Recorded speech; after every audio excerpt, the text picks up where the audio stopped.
அனைவருக்கும் வணக்கம். இது கிஷோபா கடந்து Krishnan. Very good evening to all. Sir என்ன பண்ணுறீங்க? நல்லபடியாக படிச்சுட்ருக்கீங்களா? இல்லை புலம்பிகிட்ருக்கீங்களா? இல்லை கவலைப்பட்டுருக்கீங்களா? ஸோ எல்லாமே கலந்து நடந்துகிட்ருக்குன்னு நினைக்கிறேன். ஓகே, வேக்கன்சி நினச்சி எல்லோரும் ரொம்ப கவலையாக இருப்பீங்க. ஓகேங்களா? ஸோ பார்த்துக்கலாம், ஒன்றும் பிரச்சனை இல்லை.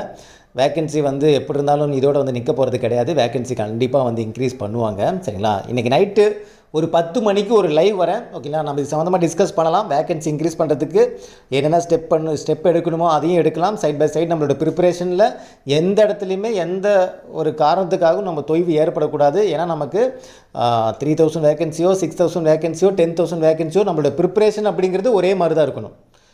நீங்கள் இந்த தடவை உங்களோட எக்ஸாமை பெஸ்ட்டு கொடுக்க போகிறீங்கன்னு மைண்டில் எடுத்துக்கிட்டீங்க. வேக்கன்சி கம்மியாக இருக்கனால நான் சரியாக படிக்க மாட்டேன் அப்படின்னு நீங்கள் அடம் பிடிக்கிறதுல பிரோஜனமே கிடையாது. நீங்கள் என்ன பண்ணியிருக்கீங்க, இந்த எக்ஸாமில் என் பெஸ்ட்டு கொடுத்து நான் நல்ல மார்க் எடுக்க போகிறேன்ட்டு நீங்கள் உங்களுக்குள்ளே ப்ராமிஸ் பண்ணியிருக்கீங்க. கரெக்டாக? அதை நோக்கி மட்டும்தான் உங்களுடைய பயணம் இருக்கணும். நடுவில் நான் வேக்கன்சி கம்மியாக இருக்குது, அதனால் நான் படிக்க மாட்டேன், அதனால் நான் கம்மியாக படித்தேன், அதனால தான் நான் மார்க் கம்மியாக வாங்கினால இந்த காரணம் சொல்லவே கூடாது. ஓகேங்களா? நான் சொல்கிறது என்னென்னா, எல்லாருமே 175க்கு மேலே உங்களுடைய மார்க் எய்ம் பண்ணணுன்ட்டு நம்ம ஸ்டார்டிங்லேருந்து சொல்லிகிட்டு இருக்கோம். இப்போவும் அதே தான். 175க்கு மேலே உங்களுடைய டார்கெட்டை நீங்கள் ரீச் பண்ணணும். உங்கள் கவனம் அது மட்டும் தான் இருக்கணும்.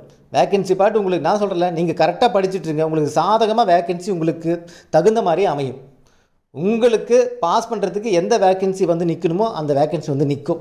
நீங்கள் சரியாக படித்தா மட்டும். நான் வேக்கன்சி கம்மியாக இருக்குது, அதனால் நான் ப்ரிப்பேர் பண்ணாமல் இருந்தேன், அதனால தான் நான் போஸ்டிங் கிடைக்கல. ஓகே, போஸ்டிங் கிடைக்கல, நீங்கள் வருத்தப்படுறீங்க. எவ்வளோ மார்க் எடுத்து கிடைக்கல? நான் 130 கொஷின் போட்டேன். 130 கொஷின் எடுத்து போட்டுட்டு நீங்கள் கிடைக்கலன்னு வருத்தப்பட்டீங்கன்னா என்ன சொல்கிறது நான்? அப்போ அந்த 170க்கு மேலே எடுத்தேன், 173 எடுத்தேன், எனக்கு கிடைக்கலைங்கிறவங்க தான் வருத்தப்படணும். அந்த கேட்டகரியில் இருக்கிறவங்க தான். ஆனால் அவனுமே ப்ரிப்பரேஷன் பலமாக கொடுத்துருப்பாங்க. புரியுதுங்களா? ஸோ நாம் 175 மார்க் எடுக்கிறதுக்கு நம்ம ஃபஸ்ட்டு ப்ரிப்பரேஷன் நம்ம பண்ணிட்டோமா?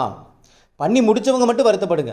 சார் நான் 175 கொஸ்டின்ஸ் போடுறதுக்கு நான் இப்போ தயாராகிட்டேன் சார், நான் ஃபுல் ரிவிஷனும் பண்ணிட்டேன் சார், பக்காவாக ரெடியாக நாளைக்கு எக்ஸாம் வச்சா கூட நான் 175 கொஸ்டின் நான் போடுவேன் அப்படிங்கிறவங்க மட்டும் இப்போ இந்த வேக்கன்சி நினச்சி வருத்தப்படுங்க. இல்லை சார் நான் இன்னும் ரெடியாக ஆகலை, இனிமேல் தான் என்னுடைய ப்ரிப்பரேஷன் நான் முழு ஈடுபாட கொடுக்க போகிறேன், இனிமேல் தான் ரிவிஷனே பண்ண போகிறவங்க இதை நினச்சி வருத்தப்படுறதுல பிரோஜனமே கிடையாது. ஃபஸ்ட்டு உங்கள் பார்ட் ஆஃப் ஒர்க் நீங்கள் சரியாக பண்ணிட்டீங்களா, எல்லாம் பண்ணிட்டு ரெடியாக இருக்கீங்களா அப்படின்னு பாருங்கள். நீங்கள் ரெடியாக இருங்க, உங்களுக்கு சாதகமாக என்ன அமையணுமோ அது அமையும். அதுதான் ப்ராக்டிக்கலாக நடக்கக்கூடிய விஷயங்கள். நீ உனக்கு தேவையானதை நீ சரியாக பண்ணிவிடு, உனக்கு தேவையானது இந்த பக்கம் உனக்கு என்ன நடக்கணுமோ அது நடக்கும்.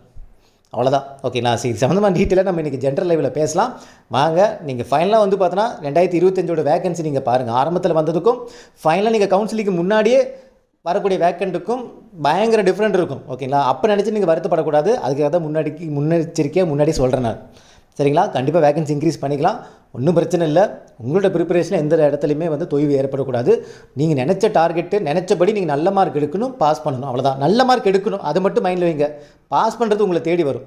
சரிங்களா? இன்றைக்கி நைட்டு 10 மணிக்கு டிஸ்கஸ் பண்ணலாம். ஜென்ரல் லைவாக இருக்கும், கண்டிப்பாக கலந்துக்குங்க. நம்ம கிஷோபா அகாடமி ஸ்டூடெண்ட்ஸ் கம்பல்சரி கலந்துக்குங்க. சரிங்களா? ஓகே, இந்த வீடியோ உங்களுக்கு பிடிச்சி நினைக்கிறேன். மீண்டும் அடுத்த ஒரு தகவலுடன் சந்திக்கலாம். இது கிஷோபா அகாடமி கிருஷ்ணன். தேங்க்யூ.